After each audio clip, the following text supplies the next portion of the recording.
فہد اس شخص کا نام تھا جس سے میری سہیلی کی شادی ہوئی۔ فہد کی ماں نے ماہرہ کو ایک رشتہ دار کی شادی میں دیکھا تھا۔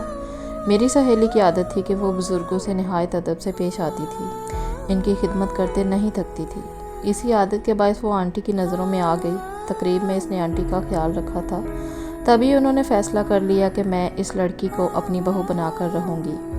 شادی کی تقریب کے بعد جب آنٹی گھر لوٹی تو بیٹے کے سامنے ماہرہ کی بے حد تعریف کی اور اسے اپنے ارادے سے آگاہ کیا کہ نئے زمانے کے نوجوان نے ماں سے کہا، امی جان، جس لڑکی سے بھی آپ میری شادی کریں میں پہلے اس سے ملوں گا۔ اگر وہ میرے دل کو بائی تب ہی اس سے شادی کروں گا، ورنہ نہیں۔ میرے دیکھے بالے بغیر میری شادی مت طے کیجیے گا، ورنہ آپ کو پچھتانا پڑے گا۔ ماں نے ان باتوں کو ایک ناسمجھ نوجوان کی معقول خواہش قرار دیا اور کہا، بیٹے، کون ماں باپ ایسے ہوں گے جو اس بات کی اجازت دیں گے کہ ان کی بیٹی شادی سے قبل کسی آدمی سے ملے؟ فرض کرو کہ وہ نوجوان لڑکی کو پسند نہ کرے تو اس لڑکی پر کیا گزرے گی؟ تمہیں میری پسند پر بھروسہ کرنا پڑے گا۔ غرض ماں نے ایسے دلائل دیے کہ فہد چپ ہو گیا، مگر دل سے وہ اپنی خواہش سے دستبردار نہ ہوا۔ اس کے من میں یہ خلش رہی کہ لڑکی کو ایک نظر دیکھے بغیر بیوی کے روپ میں کیوں کر قبول کرے گا۔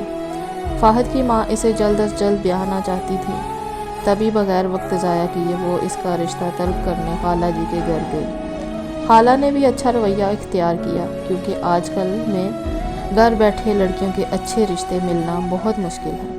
خالہ جی نے بھی فہد کو اسی شادی کی تقریب میں دیکھ لیا تھا۔ لڑکا ان کو پسند آیا تھا، لہٰذا انہوں نے آنٹی کی خواہش کو ٹھکرایا نہیں، لیکن فہد کو جب معلوم ہوا کہ ماں رشتہ طے کر رہی ہے تو وہ شور مچانے لگا، مگر آنٹی نے چٹ منگنی پٹ بیاہ والا معاملہ کر ڈالا۔ آنٹی نے شادی کے لیے بھی اتنا کم عرصہ رکھا کہ وہ پلک جھپکتے گزر گیا۔ فہد اس دوران بھی ماں سے یہی اصرار کرتا رہا کہ ابھی بھی وقت ہے، لڑکی سے مجھے 2 گھڑی کو ملوا دو، ایسا نہ ہو کہ بعد میں پچھتانا پڑے۔ اگر مجھ کو لڑکی پسند نہ آئی تو دیکھ لینا، میں اسے چھوڑ کر اپنی پسند سے شادی کر لوں گا۔ ارے احمق، میرا تجربہ تجھ ناقص عقل والے سے زیادہ ہے۔ مجھے یقین ہے کہ اگر تو نے پسند سے شادی کی تو ضرور 2 دنوں میں ہی معاملہ چوپٹ ہو جائے گا، پھر تو ہی ہاتھ ملے گا کہ ماں صحیح کہتی تھی۔ آخرکار ماں جیت گئی اور بیٹا ہار گیا۔ ماہرہ میری بچپن کی سہیلی تھی۔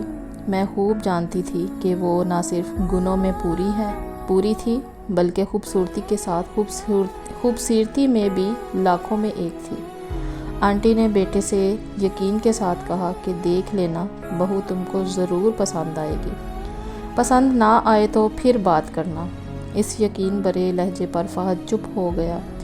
اب دلہا بنے بنا چارہ نہ تھا۔ ماں تاریخ بھی رکھ آئی تھی۔ جب ماہرہ بہو بن کر اس کے گھر آئی تو فہد کے قدم زمین پر نہیں ٹکتے تھے۔ وہ دلہن کے ہر روپ کا دیوانہ ہو گیا۔ ماہرہ کو 100% نمبر ملے۔ وہ نہ صرف صورت شکل کے لحاظ سے نمبر 1 تھی بلکہ عادات کے لحاظ سے بھی بے حد اچھی اور شائستہ لڑکی تھی۔ اس نے سسرال میں قدم رکھتے ہی ہر کسی کے دل میں گھر کر لیا۔ شادی کے ابتدائی دن تو ایسے گزرے کہ جیسے بہار کا جھونکا، پتہ بھی نہ چلا، وقت پر لگا کر اڑنے لگا۔ شادی کے سال بعد پہلا بیٹا اشر گود میں آ گیا۔ گھر میں رونق بڑھی اور خوشیاں بکھر گئی۔ دادی واری صدقے ہونے لگی اور فہد تو بیٹے پر جان فدا کرتا تھا۔ بیوی بھی پہلے سے بڑھ کر پیاری ہو گئی۔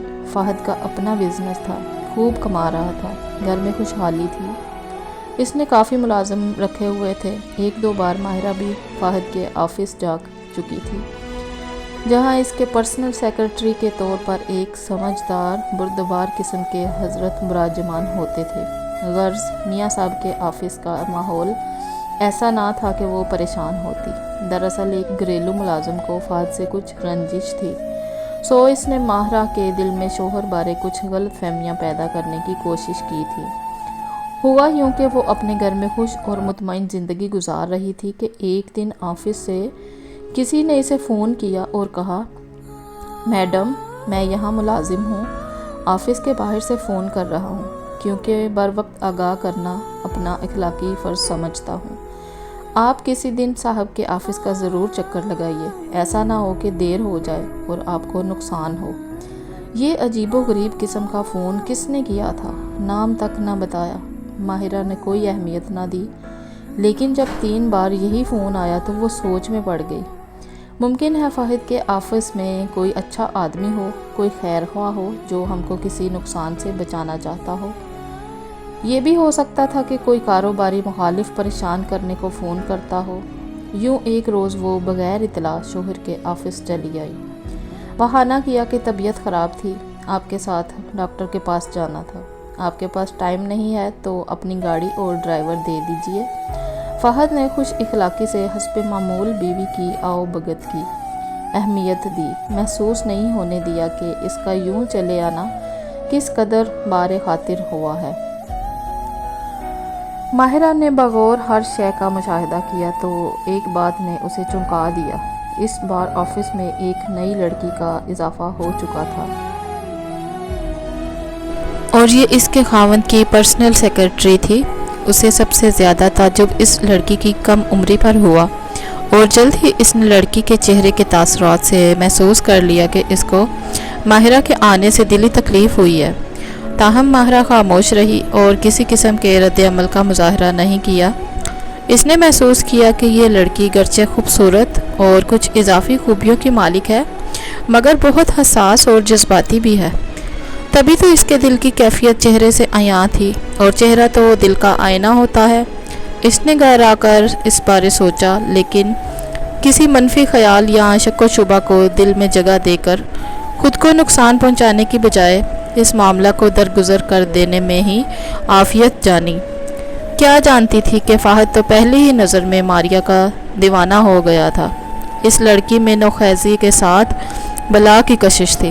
سابقہ سیکرٹری صاحب بیماری کی وجہ سے چلے گئے تھے، سو فاہد نے ماریہ کو ہی اپنی پرسنل سیکرٹری بنا لیا۔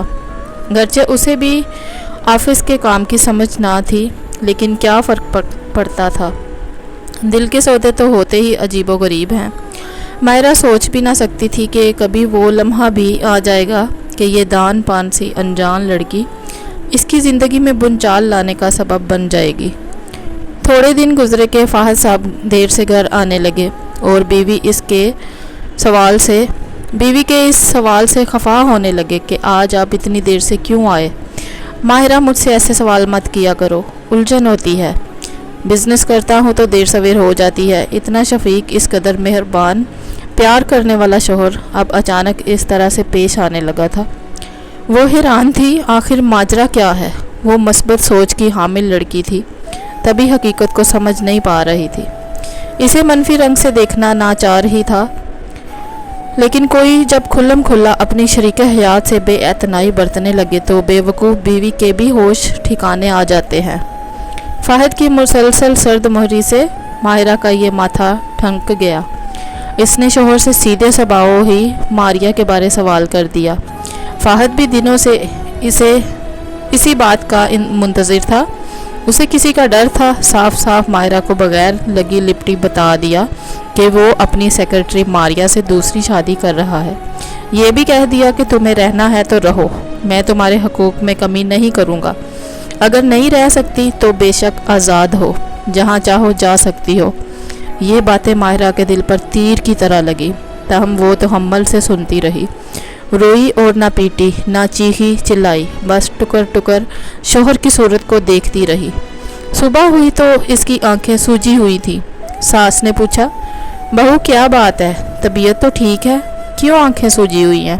اپنے بیٹے سے پوچھئے، وہ اور شادی کر رہے ہیں۔ اس نے بھی بنا لگی لپٹی بتا دیا۔ ماں نے بیٹے کی خبر لی، مگر وہ اپنی بات پر اڑ گیا۔ اس پر آنٹی بڑک اٹھی، کہا، فہد کچھ تو خدا کا خوف کرو، ایسا تو کبھی ہماری پچھلی 7 پشتوں میں نہیں ہوا۔ آخر ماہرہ میں کیا کمی ہے؟ اس کا قصور تو بتاؤ۔ اماں، دوسری شادی گناہ نہیں ہے، ہمارے یہاں تو 4 جائز ہے۔ میں دوسری کر کے کون سا انوکھا کام کر رہا ہوں؟ آپ سے میں نے اس وقت کہا تھا کہ میری شادی جس لڑکی سے طے کریں پہلے مجھ سے ملوا دینا، ورنہ میں دوسری شادی ضرور کر لوں گا۔ اب مجھے ایک ایسی لڑکی مل گئی ہے جو ہر لحاظ سے مجھ کو پسند ہے۔ آپ کی پسند کی لڑکی اس گھر میں بہو بن کر آ سکتی ہے تو میری کیوں نہیں؟ آنٹی ماہرہ سے پیار کرتی تھی، وہ بیٹے کی لنترانیاں سن کر رونے لگی۔ بیوی بھی رو رہی تھی، مگر ان دونوں عورتوں کے آنسوؤں کا فہد پر کوئی اثر نہیں ہوا۔ اس نے کہا، ماں میں چوری چھپے تو شادی نہیں کر رہا۔ اس کا بیٹا اشر پریشان تھا، وہ پوچھ رہا تھا، امی ابو اور دادی جان آپ سب کیوں لڑ رہے ہیں؟ کچھ مجھے بھی بتائیے۔ کچھ نہیں بیٹا، تم اوپر اپنے کمرے میں جاؤ۔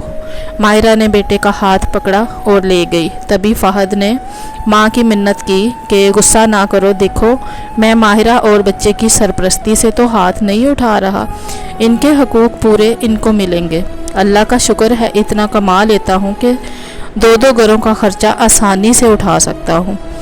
تبھی آنٹی نے آنسو پونچھ کر بات ختم کی کہ بیٹے تم خود مختار ہو، میرا کام تو تم کو غلطی سے روکنا ہے۔